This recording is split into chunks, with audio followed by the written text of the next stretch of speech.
Lige begyndt til boksning. Ved du hvorfor det? Nej. Chef.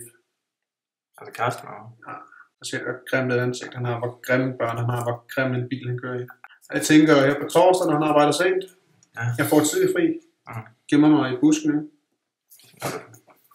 På med boksehandskerne. Ingen fingeraftryk. Starter med et blød vand. 2 hurtige højre.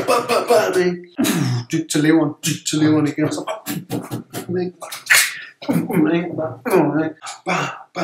dobbelt hook. Så ligger han ned på jorden. Ligger ned på jorden. Hjælp mig, hjælp mig, hjælp mig. Du bliver en ny chef, siger han til mig. Smider boksehandskerne og får ned på jorden. Karsten, de fucking klamme svin, dø. Du kan bare give mig den bonus. Hvis du smadrer en chef, så bliver du selv chef. Godt øje med på fremme til næste uge. Okay? Jeg er ikke sikker på det. Hvad hedder det? 10 minutter, der har jeg en kunde fra Nordea. Mødelokale. Booker du lige? Jamen.